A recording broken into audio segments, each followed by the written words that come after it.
Hey, my name is PolishLynx and welcome to interview with Kaziklu Bey, the irae. And apparently we are not going to have the videos of the whole story, at least for now, because apparently Light's policy does not allow a full read-through. So yeah, we are going to go up to the end of the chapter, which I assume is titled Cut in Forest. I will record the whole thing anyway, with hopes that Light will at some point decide, let's allow them to upload the whole thing, and that's when it will appear. But for now, let's go. そうして俺たちはハイドリ秘境と出会い、あの人の相がになった。時期も事情もそれぞれ微妙に違ったが、共通しているのは皆が皆黄金に魅せられたっていうことだよ。いや、壊されたっていう方が正しいか。この世にああいう存在がいる、そう認識することでドイツの世界観がひっくり返ったのさ。それがいいか悪いか、祝福とするか呪いとするかは個人ごと勝手にすりゃいい。ザミエルあたりなら祝福じゃなきゃなんなんだと切れるだろうが、俺はあいつほど石頭じゃねえ。捉え方の自由くらいは認めている。例えばあいつにとって尊いものはすなわち火で、ハイドリ秘境をそう定義しているだろう。だが俺にとってあの人は闇だ。金色の闇。どっちも崇めているのは同じだがよ、概念付けの結果としちゃ真逆に近いもんだろう。そんな風に人それぞれの敬い方があっていいと思う。単に怖くてビビりまくってるから従ってるんでも構わねえ。畏怖も畏敬も同型も言い方が違うだけで似たようなもんだから。大事なのはあの人がはるか遠いところに存在し、俺たちとは一線どころか全てを隠しているとわきまえること。自分はラインハルト・ハイドリヒより強いだの、あの人の波動を頓挫させることができるだの、そういう気の狂った思い違いをしてなきゃあと何でもいいんだよ。俺はあの人の相がだからな。黄金に立てつくやつは許さねえ。たとえそれがどんなに珍巨なもんだろうと潰すし殺すし叩き壊す。その上であの人の世界を全て受け入れる。いや、この言い方は不敬だな。黄金の示す波動に俺の存在は反していねえと信じてる。ビルヘルム・エーレンブルグが捧げる忠はそういう形だ。正統派だろ。これでも騎士の名誉は大事にするんだ。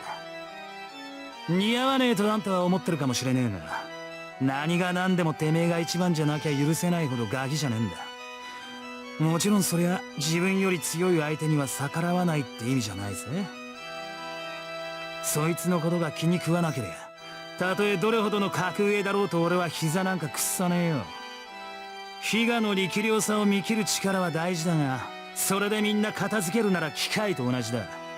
生きてるとさえ表現できねえ。ああ、この言い方じゃさっきの主張と食い違うか。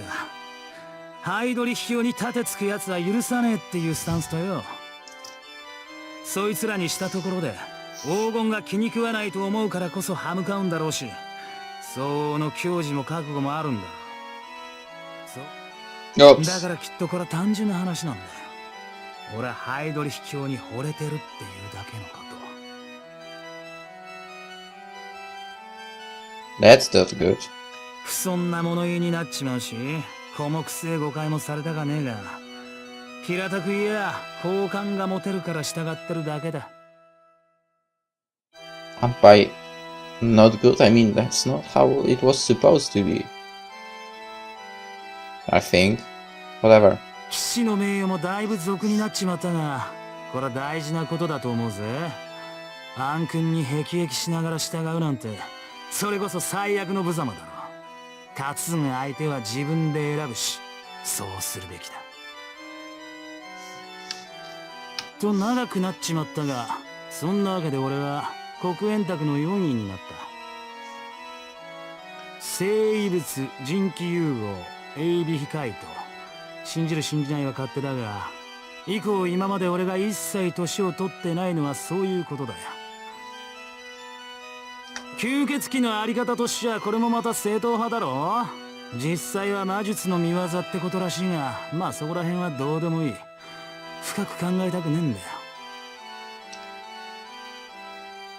なぜならカール・クラフト・メルクリウス、これは奴に授けられたもんだから。俺がこの世で上だと認めたのはハイドリヒ教一人だけだが、計り知れねえのはメルクリウスだ。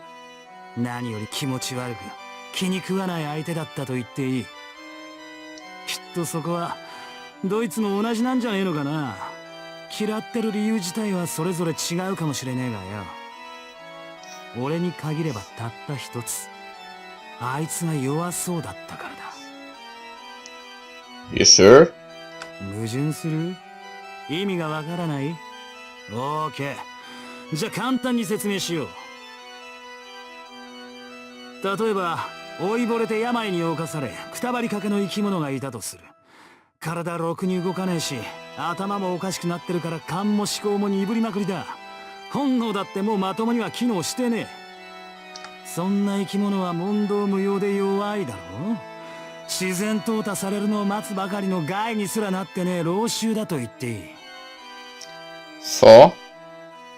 だがよ、それがライオンなら、クマなら、トラなら、いや恐竜だったらどう思う？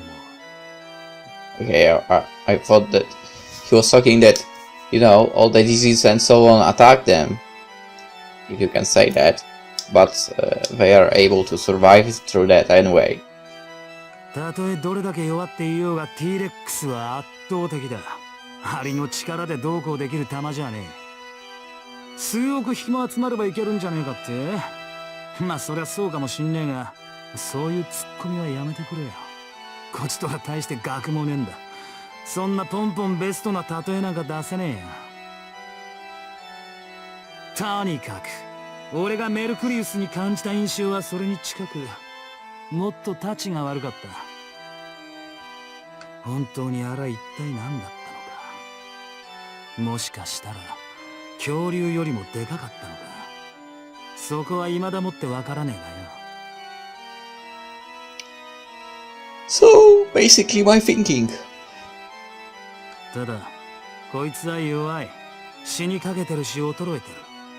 きっと全盛期の1割にさえ及んでいないというのは感じた。にもかかわらず圧倒的に計り知れないものだと感じる。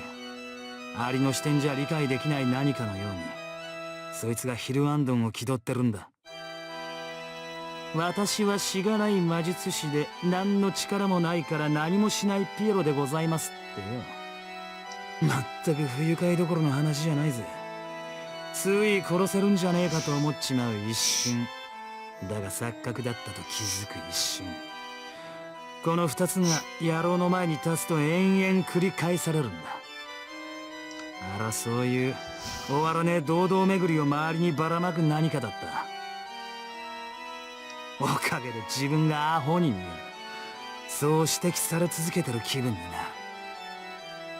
る。踊れ踊れ、私の手のひらでくるくる回り続けろ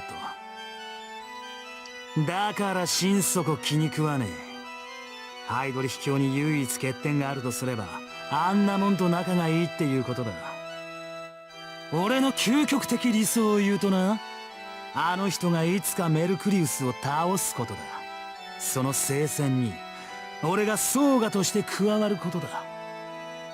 そんな未来が来るか来ないかわからねえが夢見てる。大戦当時はそこまで明確に考えちゃいなかったが、近いことは思ってたはずだぜ。黒煙卓の騎士として俺はあの頃からそうだった。実戦を繰り返し魂を蓄え続け、ハイドリ秘境の暗殺事件を経ていよいよ盛大に何かが動き始める予兆を感じていた自分。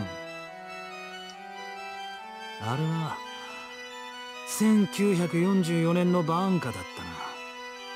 最後のマキナが円卓に加わるほんの少し前のこと。ワルシャワ放棄戦。ヘルガとは違う意味で初めての相手になった女のことを話そうと思う。そいつとの出会いからしまいまではな。Go on, go on.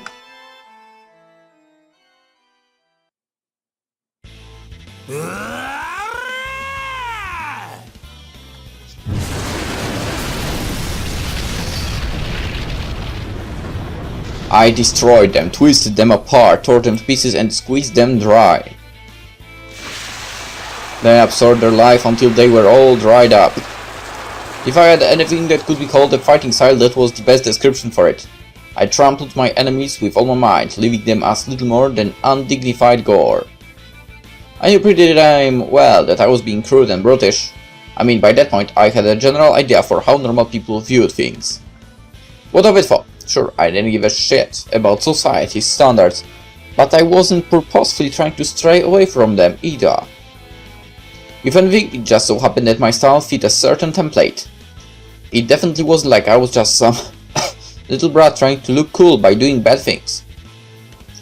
This was just a matter of what I preferred and what I was good at. Going wild simply felt right to me, and I couldn't do things any other way. It was something that had become a part of me during the nights I'd spent hunting cats and dogs. I believe it was normal for people to be good at what they liked doing, and the reverse was true as well. I was good at fighting using my style, and it gave me the best results, so I naturally came to enjoy it.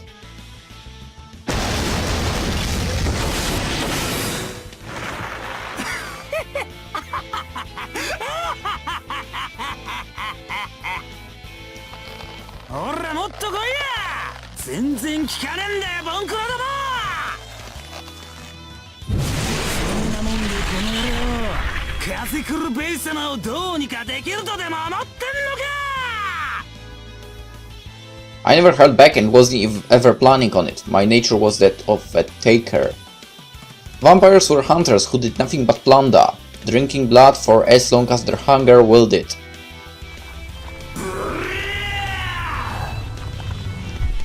Thus, I wasn't restraining myself this time either. Friend or foe, it didn't matter to me. I simply had no reason to be considerate of worthless humans. All of them were mere sustenance for me to feed on. With a booming cackle, I summoned my knight of blood-stained roses, dooming all caught within to a painful demise.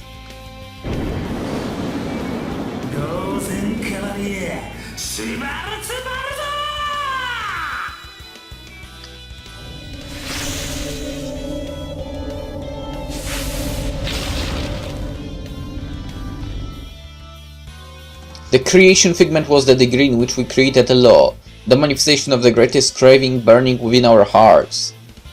Everyone had an ideal they wanted to realize or a truth they wished to force upon others.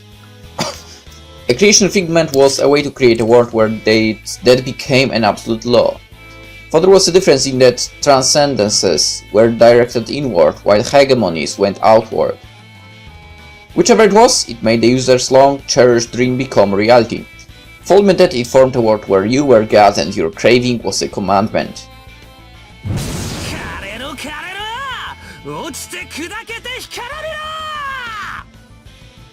Shit, that looks good. You wonder what kind of world I desired? Is it obvious? I wished for a realm of endless night. I need not the light of day, for the night shall be my chief domain. What else could a vampire really want? Sure, I couldn't make it eternal, but I could unconditionally bring night upon an entire area within a 500 meter radius of me, and anyone caught inside couldn't escape until I either undid it or died.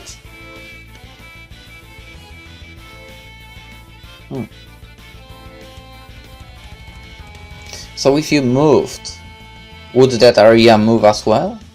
Like you were the center of it? It wasn't even all that costly. Well, being a hegemony that changed the world and the space for a pretty large area, it couldn't stay active for long, but it had a special feature that made up for that. Anyone consumed by my creation figment would have their life drained just by being there, which meant I'd grow stronger for as long as there was someone for me to ravage. That didn't mean I could keep it up as long as I had fuel, but even so, for a hegemon type it was pretty damn user-friendly. Thought that might have something to do with the fact that it had transcendence features. When the Night of Bloodstained Roses was active, I became a pure vampire, just like the Staff of Legends. I knew full well that I was born to humans. That was an objective fact. Still, I also had my unwavering pride as a true ancestor, and this was its physical manifestation. It was a transcendence, a means of turning yourself into a different world. I was probably the only one at the obsidian table who wielded such a hybrid. Naturally, my world was strong, wicked and beautiful. Sure, fusion types couldn't think straight when we went too wild, but it wasn't bad enough to be a negative. I was pretty high at that moment too. I could feel the splendor of the night through my fangs, which brought about a little side effect.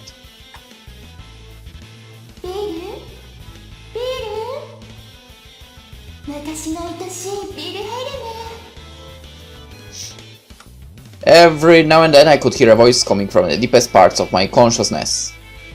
It was Helga, and I could feel her like she was next to me. No, maybe even closer.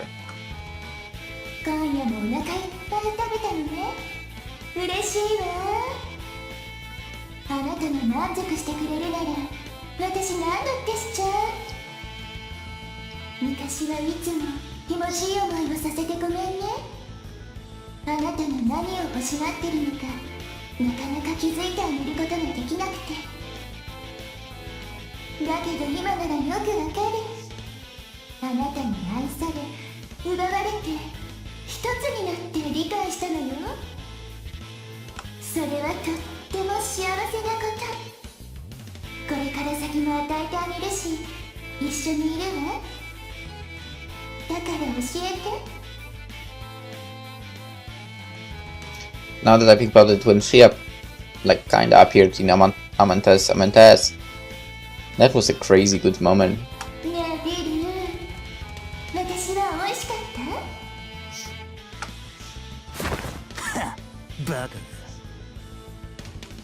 Her head was as empty as always. This was my sister and mom, and she hadn't changed a bit.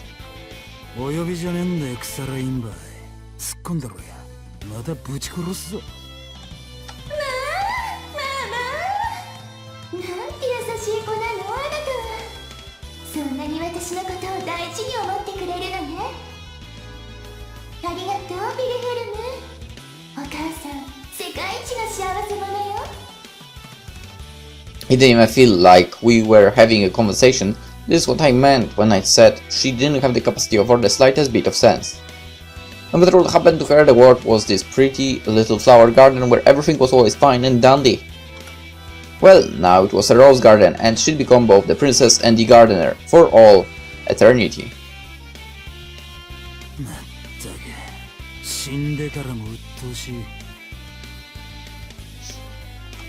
Despite my grumbling, I didn't truly dislike these dogs.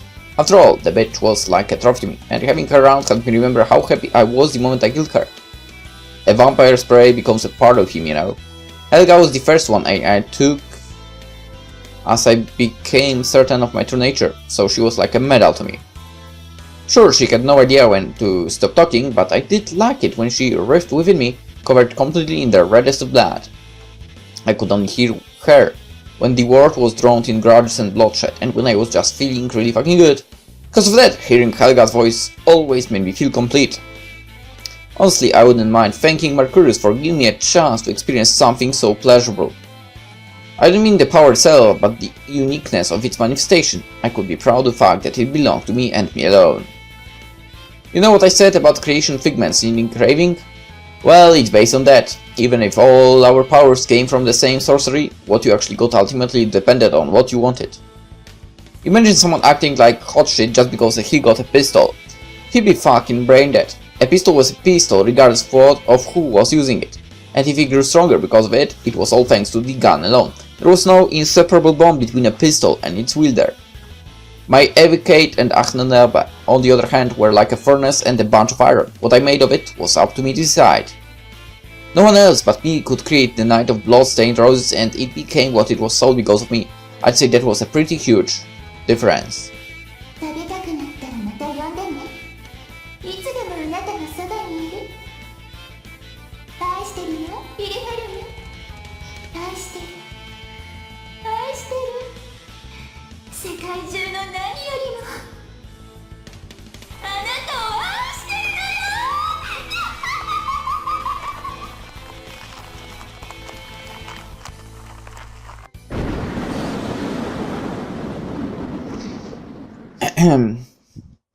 They both have creepy laughters. Anyway, I was in the middle of rushing Warsaw, completely draining allies and enemies alike. The fact that Helga's voice was fading signaled the end of the Night of Blood-Stained Roses. This meant two things. First, everyone within my creation figment was dead, without anyone left for me to drain. There was no point in wasting fuel, souls, just to keep this world active. Second, and this was something new for me too, mind you.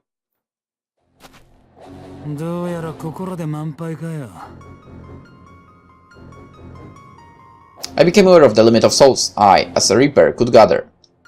There was no way for me to gauge it, but it was probably in the 7,000s, 8,000s range. That was all I had, and I felt gathering more wouldn't be smart. Why? This was just an assumption, but I felt it was similar to overfilling a balloon. Either the Achnenerbe would break, or the flesh would blow up, and to us, either one of those meant death.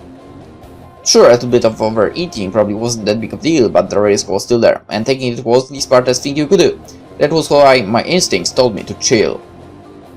Though I listened and stopped rampaging, I was still boiling inside.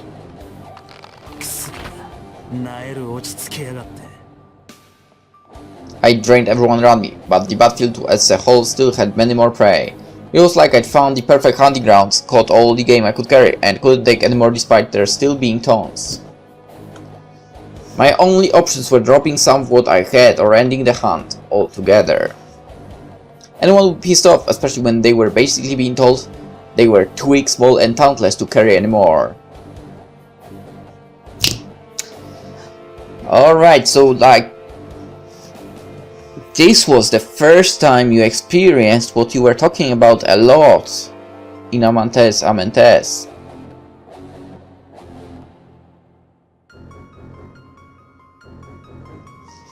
But he probably will explain exactly what I'm talking about anyway. It felt like someone was looking down, laughing at me, so...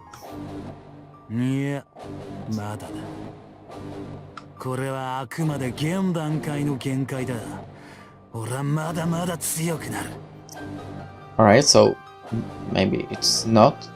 I joined to wall, but it wasn't yet. Techniques, states of mind, a deeper connection to Achnenerbe. There were many paths for me to follow from here.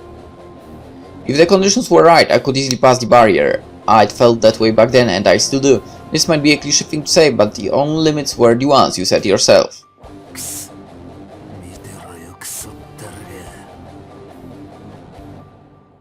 Still, it was true that I couldn't do much about it at that point in time.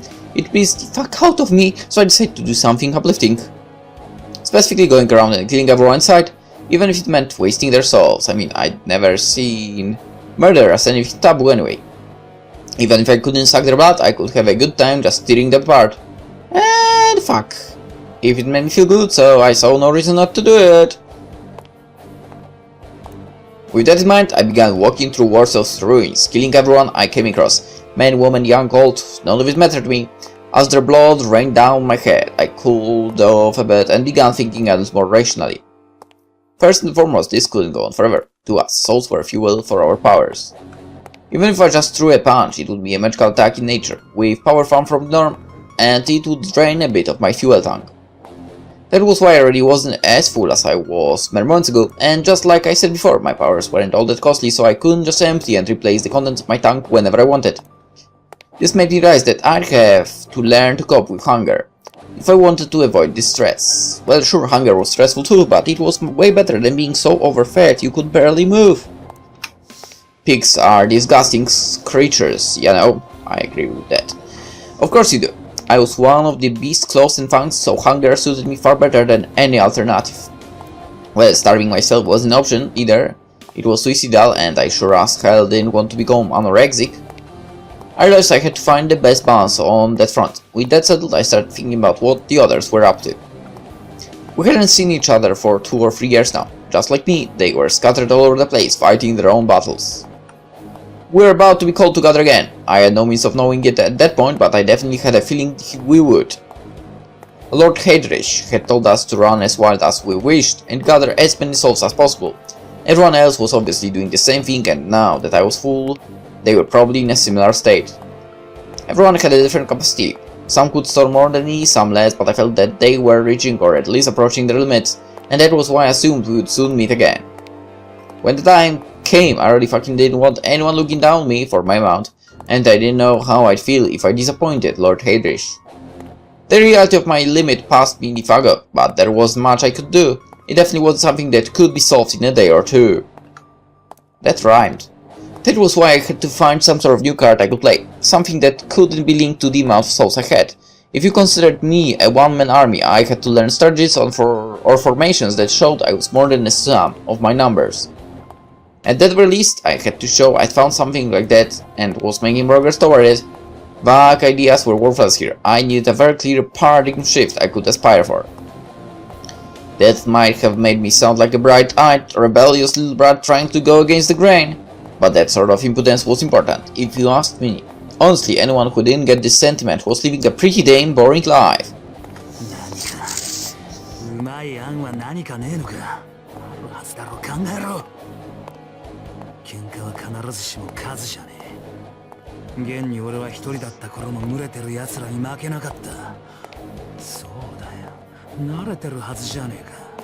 Yeah, it's about quality. 大軍で押しつぶすよりはそっちの方が俺らしい。だったら簡単な話だろ。簡単なら答えは簡単に見つけなきゃいけねえんだよ。I walked and killed while mumbling such things, and in fact I couldn't find an answer pissed me off so much I was about to snap.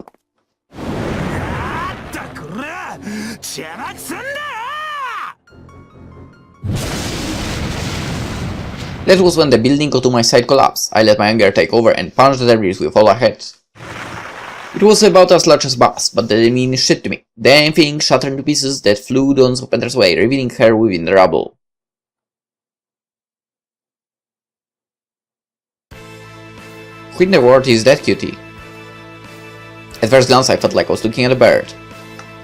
Especially the kind that had a large wingspan, yet didn't seem all that heavy, sort of like a crane. Then I began to think I was looking at a painting or something. No, seriously, to me, it looked like she had a pair of wings. And where could you find one like that? Only in pictures, of course.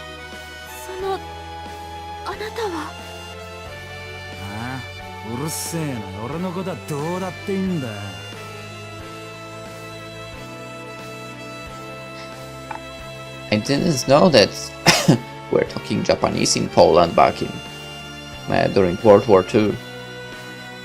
Thus, I was pulled back to reality. The fact she talked to me made it impossible for her to be a painting or a bird. She was human. I decided to kill all humans I met, and she wouldn't be an exception. At least that's what I thought about.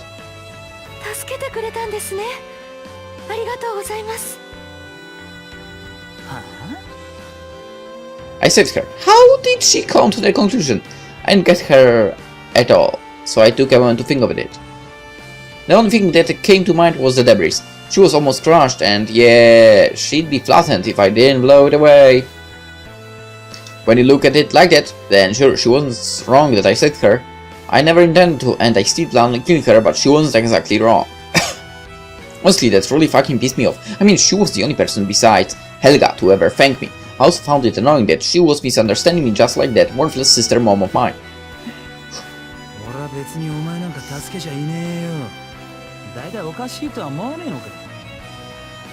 The fact she was thanking me could only mean that she saw me blast the shitty debris away. That was downright inhuman, so...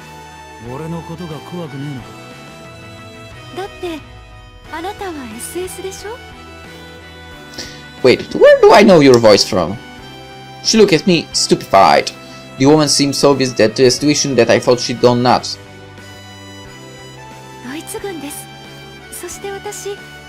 ドイツ人です。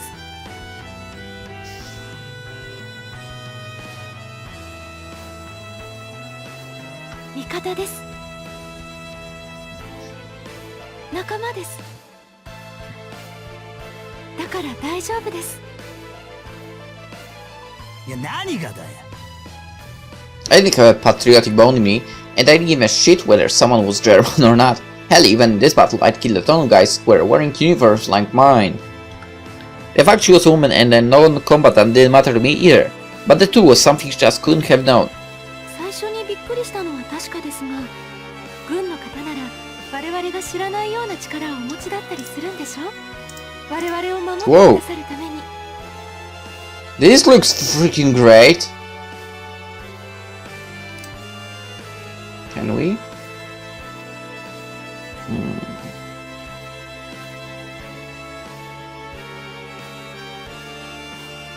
Sound.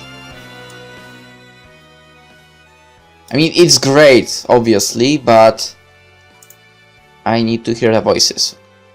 だったら怖がるなんてこと、罰が当たっちゃいますよ。なのでもう一度あなたに感謝を。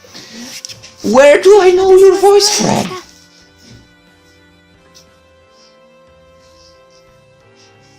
God damn it, this will bother me for a long time now.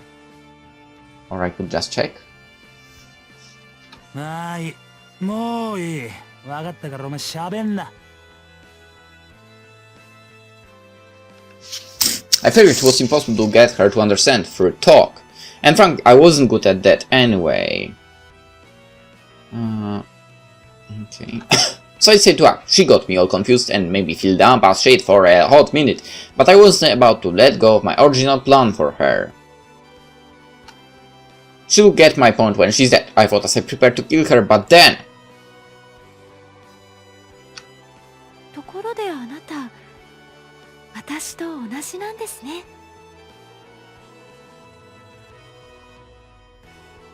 Oh, wait. You're also albino? Mamiko Noto. Okay.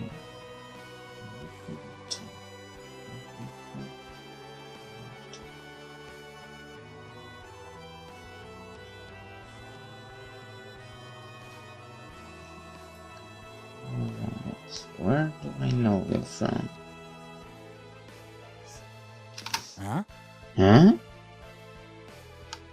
More words that made no sense, even more than the previous ones. In fact, she got me to stop before I killed her twice in a row. That was some kind of record, and it made me more confused than angry. The woman on the other hand was smiling happily. Alright.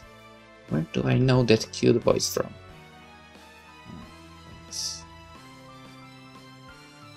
God damn it, mobile app sucks! This is not helpful at all. This is not helpful at all! I will need to Google it later. Anyway, then she pointed at herself and then to me, urging to take a better look. 彼の肌は雪のように白く、またバラの花のように赤く、髪は羊毛のように白く、目は美しく透き通っていた。No, I need to know! Not this! 聖書はお読みになりませんか？私たちは共にノアの子なのですよ。Of course I didn't.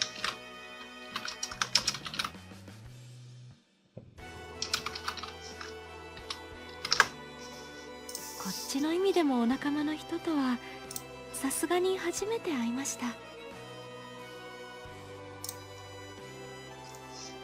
I need to know.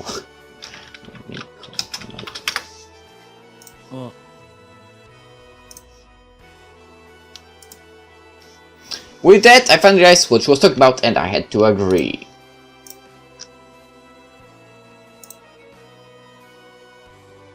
White skin, white hair, eyes that lost color. Alright, where do I know you from?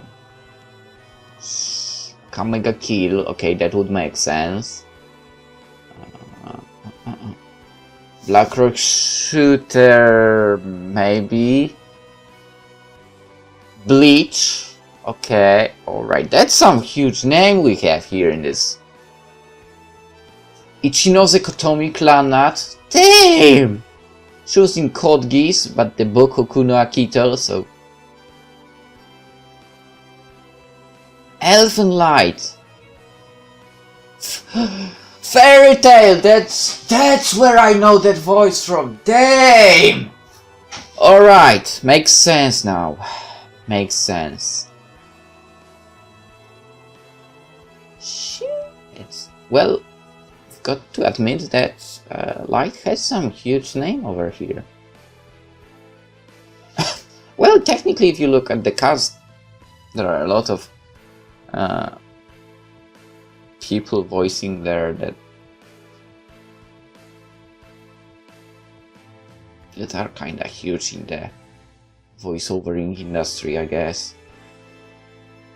Don't mind me, I'm still scrolling through the list to see any other possibilities of anime that I watched, and she was there. Naruto, huh? No Game No Life as well. Damn.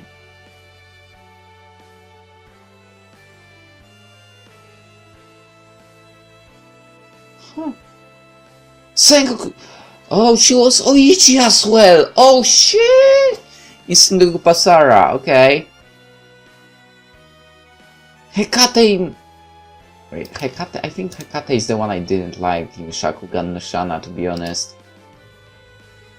Konoe. Yeah, I didn't like her. Same for the male main character. Shigure Sakai! Shit! She has some damn good roles. Inui Hinako in Shokugeki no Soma.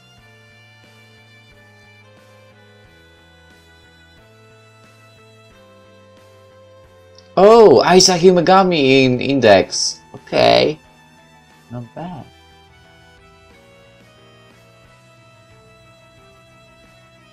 Alright. All of those were traits of someone who hated all sunlight and could only live at night. At the very least, I couldn't deny she had a flight similar to mine. Suddenly, some sort of revelation struck me like lightning.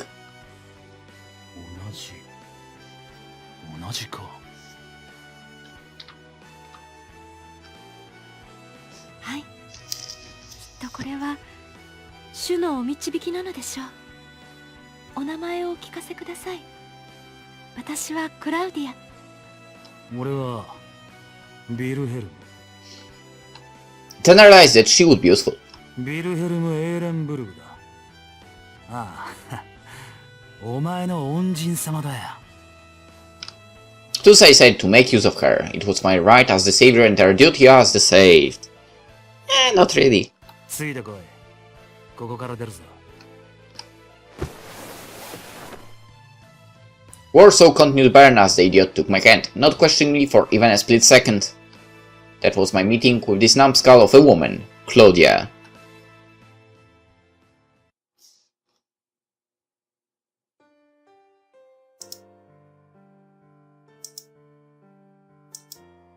I think this is a good moment to actually end the episode. And we'll find out more about, well, the story in this game in the next one, obviously. For now, hope you enjoyed, and hope to see you tomorrow. Bye bye.